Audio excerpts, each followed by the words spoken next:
And now your host, Richard Thomas. Hello, and welcome to It's a Miracle. If you've ever been in love, you know what a powerful emotion it can be. But does love have the power to perform miracles? That's the question we'll be asking during the next hour. And we found several people who answer it with an emphatic yes. First, the story of a ring and the circle of eternal love it represents for one very romantic couple.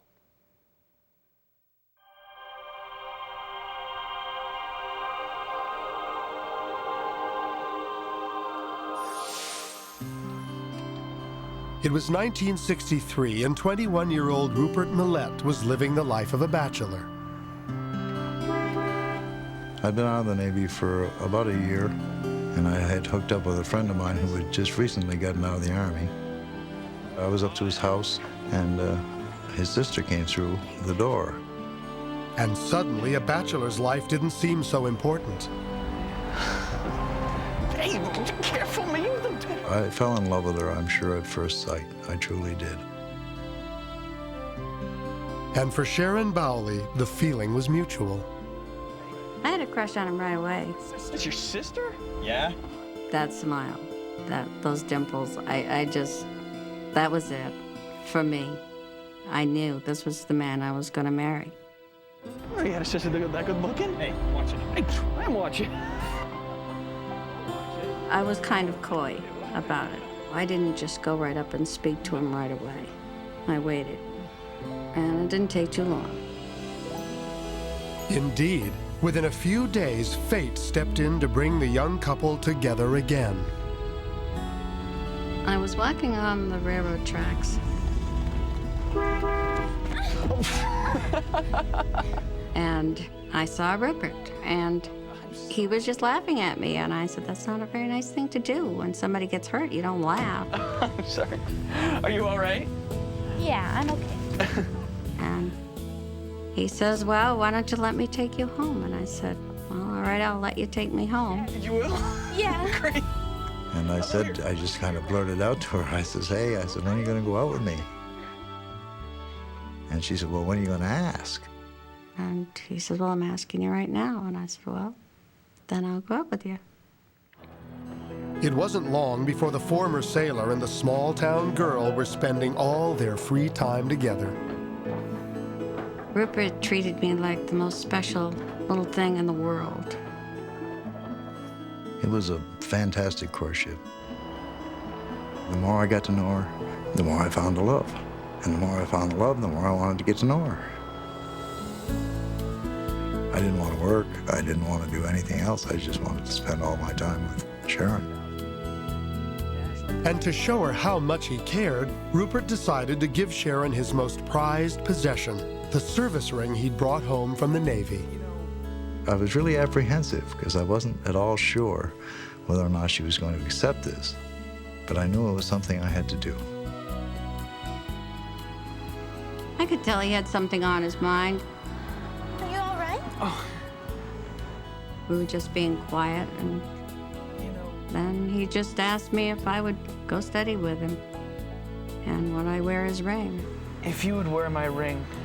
I immediately saw this astounding look on her face and a big smile, and she just exclaimed, yes, I would like very much to be your steady girlfriend. I knew I had to be pretty special for him to give me that ring, because it had special meaning to him. In the tradition of the day, Sharon wore Rupert's ring on a chain around her neck. She was really, really concerned about a durable, good, heavy chain, and she shopped for it. She asked me to clasp it around her neck after we put the ring in, and I felt, wow, this thing is, pull a ship with this chain. But a ship would prove him wrong. Sharon and I had decided we'd like to go to the Shelburne Museum. And I, being an old Navy man, was enthralled that they had a ship and dry dock, and that I could take her aboard and show her my expertise on explaining what this was and what that was. And then they'd ring the bell to let everybody know. We were having a tremendously good time. And we started down a flight of stairs. of steep. Just be careful. We were walking down the stairs, and I had the ring around my neck, and all of a sudden, the clasp broke. Oh, no! What are we gonna do? Where did it go? I don't know. Did you see where it landed? No, help me come find it. Oh no. Help me look for it. I was just in a panic because we couldn't find it anywhere. And we looked all over the place, and I was devastated. I was crying. I was upset because this ring meant a lot to me. I know. It was a symbol of the beginning of our relationship, of our love, and it was lost. Excuse me. We were just down in the building, and we lost our ring.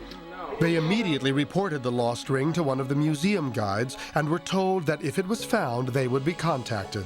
But in their hearts, they knew the ring was gone forever. We both left that day feeling very despondent, very hurt that this thing that had meant so much to both of us had been lost. When they finally accepted that the ring was gone forever, Rupert replaced it with an engagement ring, and they were married the following year. We started to raise a family immediately. We had 6 children in 7 years. And of course, I told them about the ring. They never tired of hearing the story, and I never forgot about the ring. And even 38 years later, when her daughter Dawn mentioned that she would be visiting the ship, the memory of the ring remained strong. Hey, Mom, I'm going to be chaperoning Angela's trip to the Shelburne Museum tomorrow. I was asked to chaperone one of my children to the museum for a school trip. I told you about your father's ring being lost on the boat, and I heard that it's being renovated. She had heard recently that the Ticonderoga was being restored for the first time in 50 years or so, and that maybe the restoration crew may have found it. So she asked that while I was there, that if I'd find out if they had a lost and found. And so, in May of 2001, Dawn accompanied the students in her daughter's class to the Ticonderoga with a special assignment of her own. As we were on the field trip, I noticed a man there who was part of the restoration crew. Hi. Excuse me, do you work here? I do work here. I figured he'd be the one to talk to, so I went up to him and asked him if there was a lost and found. Yeah, we do have a lost and found. Did you lose something? Well, my mother did. 38 years ago, she lost a ring on this boat. On this boat? Whereabouts? Brian Pornellos had worked on the restoration and knew that no ring had been found. I didn't think there would be ever a chance of finding that ring in a boat that's 220 feet long, 4 decks high. It could be anywhere. Still, Brian was intrigued by Dawn's story. How about if I take your name and number, and if we do happen by chance to come across it, then I can give you a call. Okay, that would be great. Great, all right. Not gonna believe this one. What? Later, when Brian returned to the shop, he shared the story with his boss, Chip Stulin. It was on the boat 38 years My ago. curiosity was piqued about trying to find this ring. So I basically took her name and number just to appease her. Yeah, well, 38 years ago. I felt it's not going to be one of those things that we're really ever going to find. You never know. Let's put it up on the board. I took the note and tacked it up. Occasionally I would think about possible areas where this may have happened. And 1 week later, when rain spoiled his restoration plans, Chip decided to check out a stairwell that fit the description of where the ring had been lost. I thought that this would be an opportunity to see if we could find the ring and essentially get this note off my bulletin board. If we didn't find it, then I could put the whole notion aside. Hey, Chip. I then saw Chip with a crowbar in his hands and asked him what he was doing. He said, well, I'm going to check for that ring, see if we can. And I said, well, let me help you. Well, I can use your help. All right. Basically, we went treasure hunting in hopes to find this ring. Well, there's a good sizable crack. And another one here. That's a good chance. Let's take this panel up. Chip and Brian pried up one of the heavy steel plates that covered the bilge of the boat. Wow, look at all that stuff, Chip. We were looking at all kinds of stuff that hadn't been seen in 50 or 60 years. Old museum brochures, an old 35mm camera, decades worth of sunglasses. The chances of finding the ring, in my mind, were slim to none. No, bunch of dirt. More out of fun than any real hope of finding the ring, Brian and Chip kept searching. I then took the flashlight and said, it might be a little further back. And I shined my flashlight a little deeper into the hull. Oh my God, look how filthy that is. There was all kinds of debris and things that have been in the bilge forever. Oh my gosh, Chip, look at this. And he saw a band of a ring sticking up above all of the stuff and gunk that was down there. We couldn't believe it. We were just flabbergasted. It was like time had stood still in this spot. So I reached down and pulled it out of this debris and started shining it up, and right back to life it came. Look at the anchor. Yeah, Navy less Navy. That's unbelievable, man. There was no doubt in my mind that this had to be the right ring. I can't believe it. Chip Stulen was overjoyed to be able to call Dawn and give her the news. Hello? Yes, this is Dawn. Don, this is Chip Stulen from the Shelburne Museum, and I've got some incredible news for you. There was this pause at the other end. Oh my God, I can't believe it, really? I could tell that she was quite awestruck that we had found this ring. I was shocked. I was very excited, but I was shocked. I never expected to get a call saying that they found it. Hi, Dee Dee. Hi. But Dawn's shock would be nothing compared to her parents when a few weeks later she surprised them with the ring. I have something for you. Really? Yeah, just take a seat. I'll be right back. All right. When I gave my mom the box, it was right around Mother's Day, so she thought it was a Mother's Day gift. She handed me this box from Shelburne Museum, and I didn't really think anything of that because that's where she'd just been. But inside was the lost symbol of her husband's love. Oh my gosh. I was just awestruck because I never, ever thought I'd see it again. I just started crying, and I couldn't believe it. The enormous memories it brought back of the courtship, of trying to get the courage to ask her to take it, the remorse and the hopeless feeling of losing it, and then to be reunited and seeing my wife's face was a better gift than the ring. And here's the lucky couple. Rupert and Sharon could hardly wait to thank the men who had brought their precious ring back to them. These guys are heroes, and they are angels to me. This is a great story. This has been really fun. And I think it is truly amazing that we actually did find this ring. That's unbelievable, man. This ship is so big, 220 feet long, 4 decks high, cracks and crevices everywhere. The ring could have been anywhere. Look at that. And to find this ring after 38 years and get it back to the people who originally owned it, who are still alive and together, for me, it's nothing short of a miracle. Perhaps the greatest miracle of all is the love at first sight, symbolized by that very special ring. A love that continues to thrive 38 years later. I think we'll always be madly in love. Well, we were meant for each other.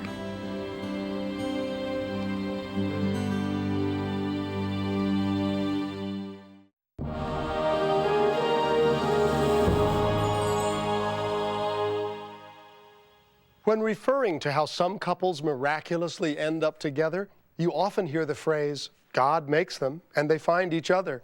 But sometimes it's how they find each other that's the true miracle. And that's certainly the case in our next story, when a young woman searches the World Wide Web for the man of her dreams, only to discover that it's a small world after all.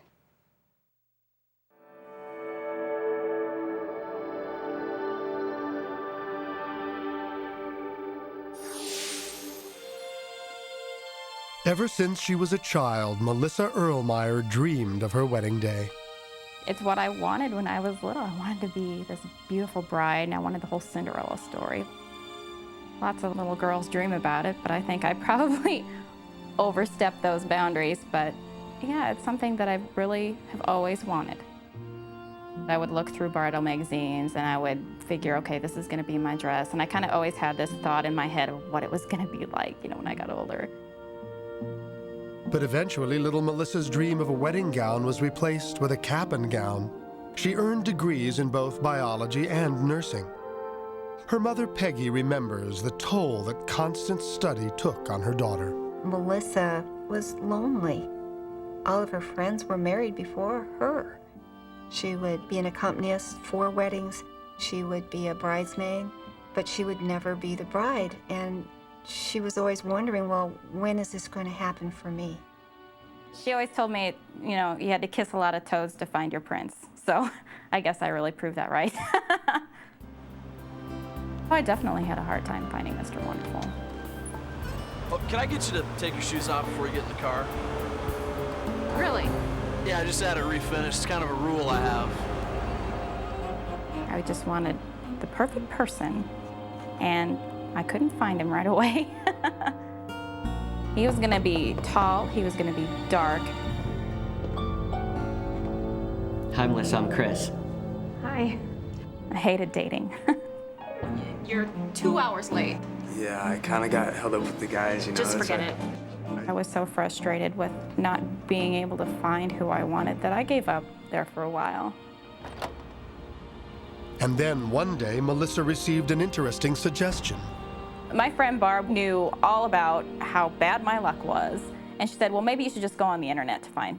You have such high expectations. You can get on the internet and you can see what they look like and you can see what they do, and then you can just pick them from there. I did recommend the internet to Melissa just as a joke. I didn't think she'd take it serious, and she did. In the back of my head, I thought, that's not too bad of an idea. So I just kind of went ahead with it. My parents had the AOL account, so I went in there and opened it. And there's this little section that says where the personals is. And I thought, okay, I'll try it because nobody will probably reply anyway, so it's not going to be that big of a deal. When you get into the personals, you have the option of checking which preferences you like. I'm 5'9", and so I really wanted somebody that, I could wear heels with and not have to look down at. I like somebody over 6 foot tall, and I like the dark hair, and I wanted him to be educated, a non-drinker, non-smoker. I put all that information in, and I thought, maybe a few names would pop up, 20, something like that. And probably over 200 names came up. The first one that caught my eye was the tall Texan. I was really excited when I read about him because he was totally what I wanted, so I really wasn't nervous when I hit the respond button that I was going to email him.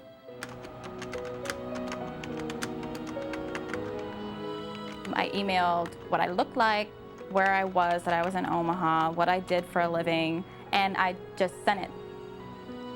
After I did send it, I think I had a very mild panic attack. You can never take back what you've already sent, and I was very nervous about it. At that same moment, the tall Texan, David Clayson, was logging on to check his email. There happened to be a response to my personal ad. It looked like a person that I might be interested in. So I went to see if she was online. And so David sent Melissa an instant message. And I said, hello, how are you? This instant message thing popped up on my screen, and I'm not computer literate at all. I thought it was a virus. I kind of thought it was a joke, and I said, well, who the heck are you? I was kind of surprised to get a reply at all that somebody was actually there.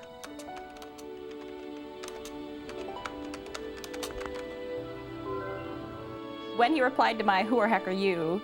he told me, what his name was, how old he was. He said that he was an officer in the Air Force and that he was stationed at Air Force Base, which is in Omaha, which is where I'm at. My ad had said, tall Texan, and she was kind of surprised that I was actually here in Omaha. And so we were chatting about that, and I said, I recently moved to a building downtown. And I had said, well, I live downtown. And she said, I live over in the Ford warehouse building. And I said, really? I just moved into the Ford warehouse building. And he goes, well, I live on the 1 on 10th and Dodge. I'm like, well, I live on the 1 on 10th and Dodge. I was like, this girl's lying to me. There's no way this can be true. I personally thought somebody was playing a joke on me. He goes, well, I'm on the 2nd floor. She said, I live on the 2nd floor too, I couldn't believe it. And I'm like, well, I'm in 209, where are you at? And she said, 207. Neither one of us typed anything. We just kind of sat still. Here I was talking online. I could have been talking to anybody in the world. And I was talking to my next door neighbor 25 feet away. So I typed, nice to meet you, neighbor. He could have been in Egypt for all I knew. And he was my neighbor, and he was exactly what I wanted in a man. And, I had to meet him. And that's when I said, give me your number, then I'll know you're real. She immediately called the number he gave her, and just as quickly, he asked her out for a date that very night. I was a little surprised at that. I thought he'd wait until later, but he said, well, I'm free tonight. You want to meet up tonight? If anything, we can get to know each other as neighbors. I obviously didn't have anything to do that night, so I was very up for it. You probably saw my picture was on my ad on the internet, right? Well, I didn't think it was fair that she had seen my picture. It was on my ad online, so I asked her for her picture. Do you want me to I had no idea how to put a picture on the internet. I just had no clue. So he just said, well, just slip a picture under my door. It's not like I had to go very far. I got home, I saw the picture, and I said, wow, what a hottie. So I was excited to meet her, and after I saw the picture, I definitely wanted to meet her. While I was waiting for him to show up, I was definitely not calm. I was throwing clothes, all over the place, trying to find what I was going to wear, what I was going to do with my hair, I just was in a constant state of panic. I really wasn't nervous going to meet my next door neighbor, but I was definitely curious. Took the long walk around the corner, about 20 of my steps or so. And I thought to myself, is this the one? Is this going to be what I'm looking for? Melissa had asked her friend Barb to check out her blind date in advance. Hi there, I'm Dave. Here to see Melissa? Hi, I'm Barb. Nice to meet you. Hi, Barb. The first time I saw Dave, I thought he was gorgeous. The perfect type for Melissa. Get out there, girl. He is gorgeous. Okay, thanks. I was ready for probably a half hour, but I kind of hid back in my room pretending like I was still getting ready. Hi.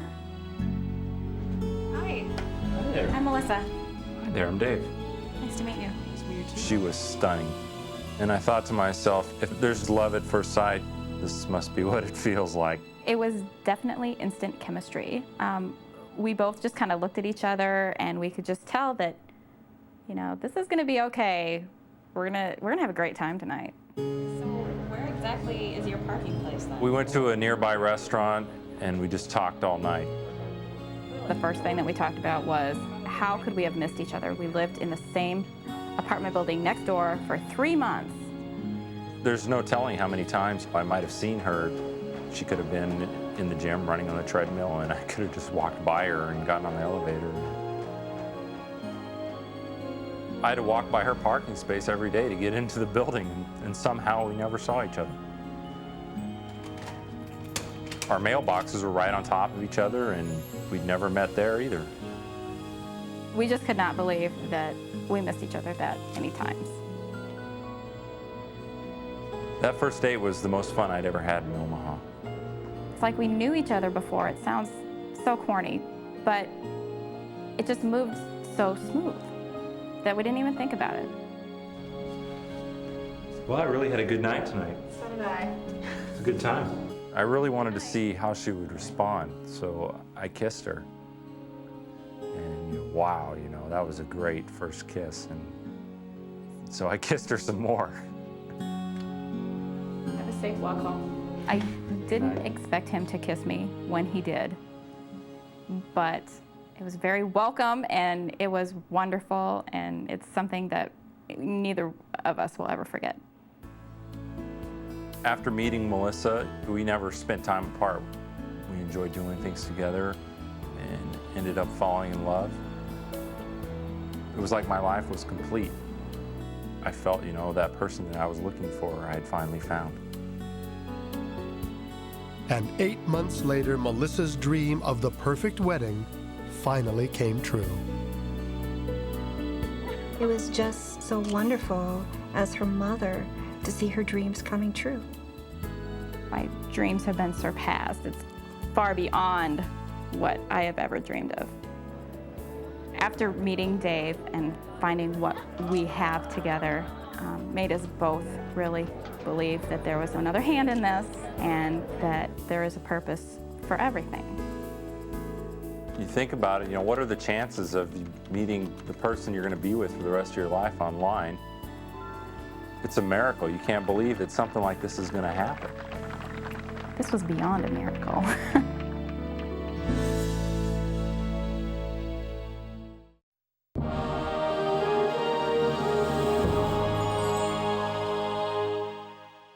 In our next story, we examine a different kind of love, that of a parent for a child. But for the couple you're about to meet, the road to parenthood was a difficult one. And yet, if they hadn't gone down that road, the unexpected miracle they experienced would never have happened.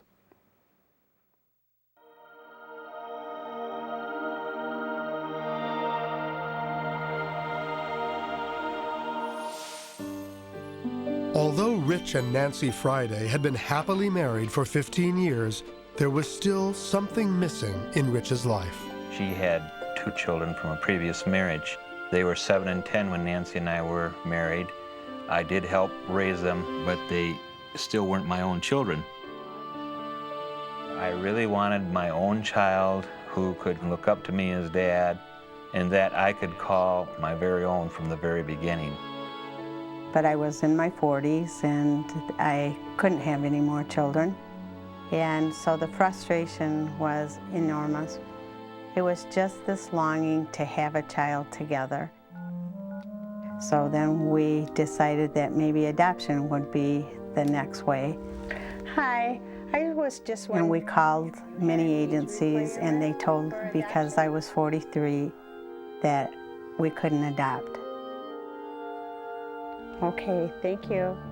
That was disappointing, and I thought, okay, maybe it's not meant to be then. But somewhere down the road, I know this isn't the end. And 7 years later, Rich's prediction came true. It began when Nancy noticed an ad in the local paper. And it said, Great Wall of China Adoption Agency is having an informal meeting on adoption. It's for all single or married people ages 35 to 60. And I froze on 60 because I was 50.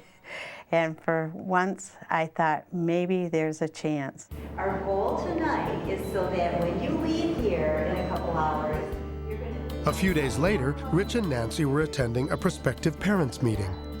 And I believe we adopted her at 7 months. They had children there that they had adopted previously. And one of them in particular had caught my eye. She was just such a beautiful little girl. And from that point on, I think I was hooked. Over the next few months, Nancy and Rich went through the arduous adoption approval process, including physical examinations. I noticed there's a road right out here. Is there a lot of traffic? And a home visit from a social worker.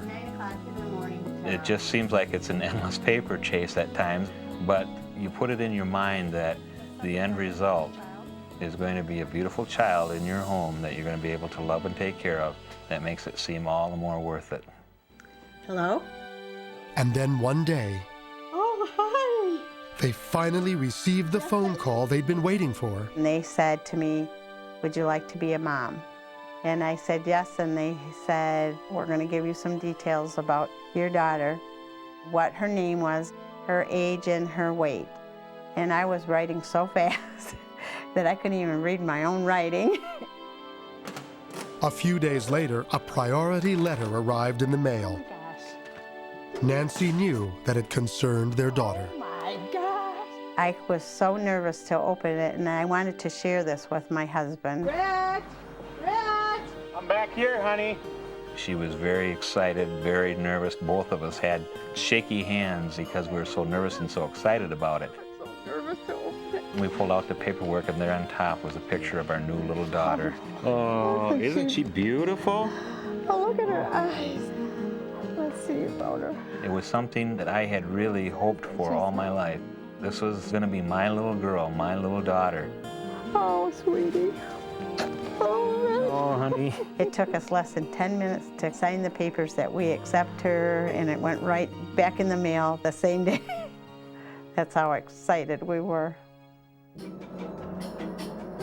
On January 27, 1999, after a 17-hour flight from Detroit, Rich and Nancy arrived in Beijing and were escorted on a whirlwind tour. Okay,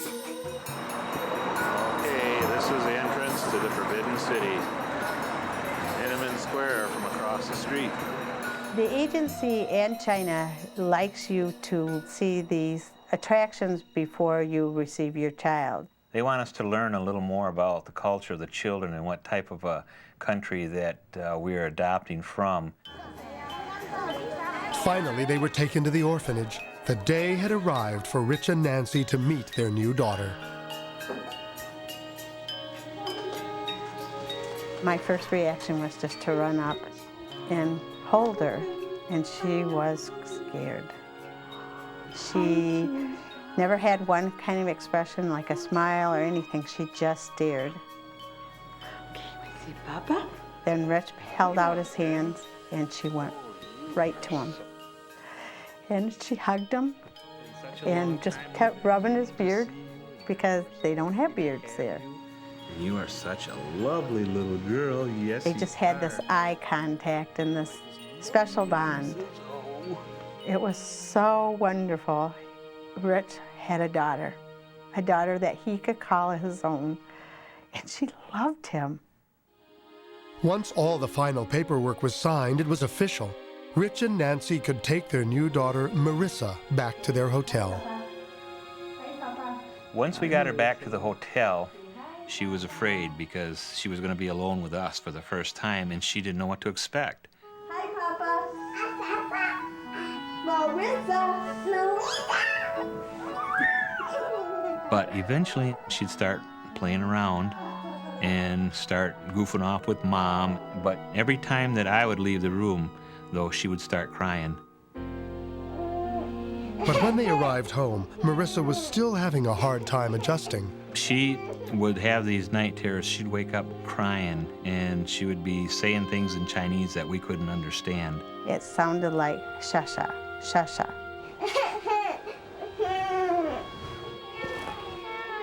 And we didn't know what shasha was. We weren't sure if it was a Chinese term or a person that she knew or whatever. We weren't sure. What was disturbing this little girl?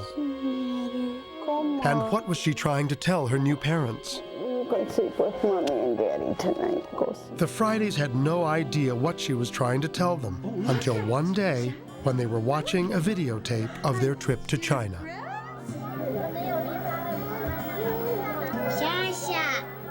Shasha?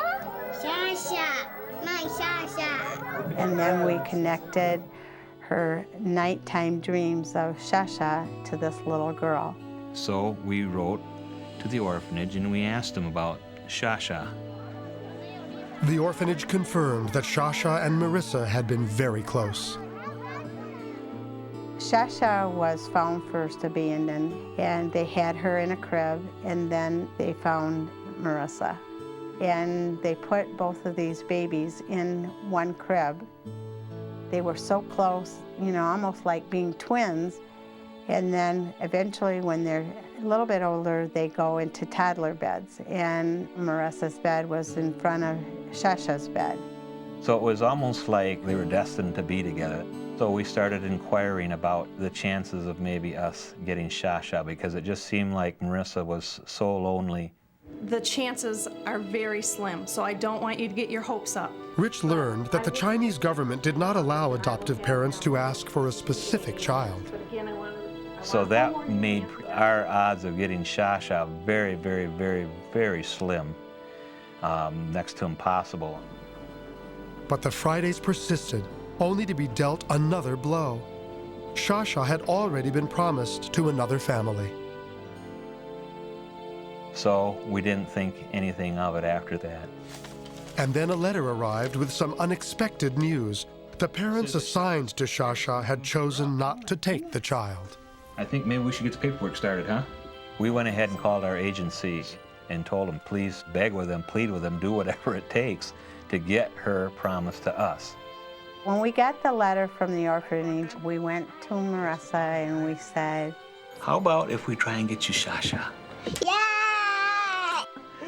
Okay, great. She was so excited. She told everybody. She'd say, I'm getting a sister, you know, to complete strangers. So that was wonderful. She just knew that maybe one day, you know, that she would get a sister. Everything appeared to be going as planned until the Fridays received word that Shasha had once again been promised to another family. It broke my heart. I just cried and cried and cried. We've got some bad news to tell you. Worse still, Marissa had to be told. She's been promised to somebody else. No! That was very, very sad for Rich and I, because then at that point we knew that we shouldn't have probably said anything to her. From that point on, the Fridays could not help noticing how sad and lonely Marissa seemed, and so they came to a new decision. We decided that we would continue with the process and adopt a child that was around Marissa's age. Rich? But fate had other plans for them. Look, we got an email from the orphanage. It says the second family didn't come to pick up Shasha. So Great Wall of China Adoption Agency called Beijing and said, these people have wanted this little girl for such a long time. They should be in the matching room. Please, they want this little girl. When we heard from the orphanage again, we were told that she was going to be ours. We got Shasha. Oh my goodness. Yeah, she's gonna be. I feel like the hand of God was working in this, that she will be there, just keep the faith. And he kept his word. She was there for us. In May of 2000, Rich and Nancy traveled back to China to bring Marissa's Shasha home. It was just such a relief to be able to hold her and to see her there and to know that she was going to be ours. The Fridays spent the next few days getting acquainted with their new daughter and rejoicing in the miracle that had brought them together. For not one, but two families had to refuse to take the young girl in order for her to become theirs. The chances of that happening were just so astronomical that it had to be a miracle. I can't explain it in any other way. It was just a matter now of just bringing her back home to meet her new sister.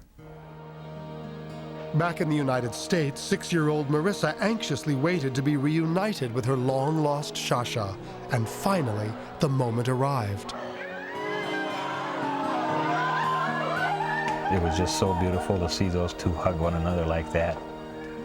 That was beyond even anything that I could have dreamed for. I know we could have loved another child if it hadn't been Shasha, but she was supposed to be ours. I think that Marissa and Shasha were meant to be together because they were so close together. They were in the same crib. This is something very unusual. They normally don't put two babies in a crib. They always chose to sleep next to each other.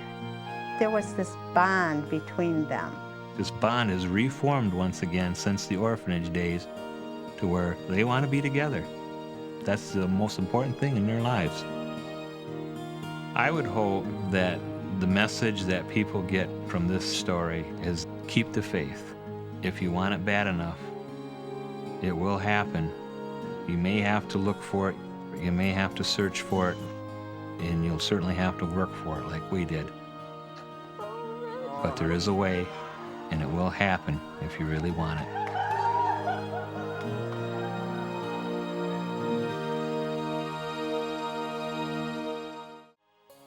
Well, that's our show for now. Thank you for joining us, and a special thanks to all the people who shared their remarkable stories tonight on It's a Miracle. It's our hope that whenever you need one, you'll find a miracle in your life too. Until next time, I'm Richard Thomas. Goodbye.